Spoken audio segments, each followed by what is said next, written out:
Hi, ഇന്ന് നമ്മൾ നോക്കാൻ പോകുന്നത് ഒരു റിലേഷൻഷിപ്പ് റീഡിംഗ് ആണ്. നിങ്ങൾ ഇപ്പോൾ ഒരു ബ്രേക്കപ്പ് സിറ്റുവേഷനിലാണെങ്കിൽ നിങ്ങൾ സ്നേഹിക്കുന്ന വ്യക്തിയുടെ മനസ്സ് ഈ റിലേഷൻഷിപ്പിൽ ഇപ്പോൾ എങ്ങനെയാണ് ഉള്ളത് എന്ന് നമുക്കൊന്ന് നോക്കാം. അതിനുവേണ്ടി ഞാനിവിടെ 4 പൈൽ വെച്ചിട്ടുണ്ട്. നിങ്ങളുടെ ഇൻഡ്യൂഷനോട് ചോദിച്ച് ഏതെങ്കിലും ഒരു പൈൽ നിങ്ങൾ സെലക്ട് ചെയ്യുക.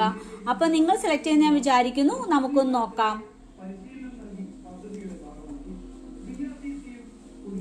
നിങ്ങൾ ആദ്യത്തെ പൈലാണ് സെലക്ട് ചെയ്തെങ്കിൽ നിങ്ങളെ കുറിച്ചുള്ള നല്ല നല്ല ഓർമ്മകളിലാണ് ആ വ്യക്തി ഇപ്പോൾ ഉള്ളത്. കഴിഞ്ഞുപോയ കാലങ്ങളെ കുറിച്ചുള്ള ഓർമ്മകളിലാണ് ഈ വ്യക്തി ഇപ്പോൾ ഉള്ളത്. നിങ്ങളുമായി ഇപ്പോൾ ഒരു ബ്രേക്കപ്പിലാണെങ്കിൽ ആ വ്യക്തി നിങ്ങളുടെ നല്ല നല്ല ഓർമ്മകൾ, നിങ്ങളുമായി ചെലവിട്ട നല്ല നിമിഷങ്ങളാണ് ആ വ്യക്തിയുടെ ഓർമ്മകളിലൂടെ കടന്നു പോകുന്നത്. ആ വ്യക്തിയുടെ മനസ്സ് ആ നല്ല ഓർമ്മകളിൽ ഇപ്പോഴും തങ്ങി നിൽക്കുന്നു.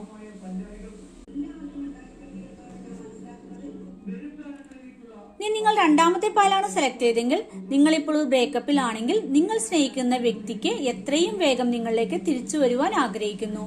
ആ വ്യക്തി ഒരു പുതിയ തുടക്കത്തിനായി കാത്തു നിൽക്കുന്നു. എല്ലാം മറന്ന് വീണ്ടും ഒന്നിക്കുവാൻ ആ വ്യക്തിയുടെ മനസ്സ് ആഗ്രഹിക്കുന്നു.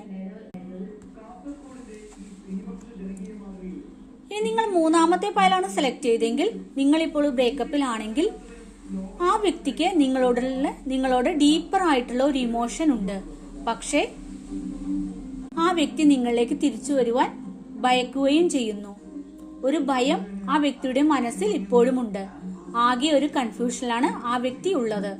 നിങ്ങളിൽ നിന്നും പല കാര്യങ്ങളും ആ വ്യക്തി മറച്ചു പിടിക്കുന്നു. നിങ്ങൾ ഇനി നാലാമത്തെ പൈലാണ് സെലക്ട് ചെയ്തെങ്കിൽ നിങ്ങൾ ഇപ്പോൾ ബ്രേക്കപ്പിലാണെങ്കിൽ പക്ഷെ നിങ്ങൾ ഒരു ഫിസിക്കൽ ആയിട്ടുള്ള ഒരു ബ്രേക്കപ്പ് മാത്രമാണുള്ളത്. നിങ്ങളുടെ സോളുകൾ തമ്മിലുള്ളത് ഒരു സ്പിരിച്വൽ കണക്ഷനാണ്. ഡീപ്പായിട്ടുള്ള ഒരു സ്പിരിച്വൽ കണക്ഷനാണ് നിങ്ങളുടെ സോളുകൾ തമ്മിലുള്ളത്. ഇപ്പോഴും ആ വ്യക്തി നിങ്ങളിൽ അട്രാക്ട് ആണ്.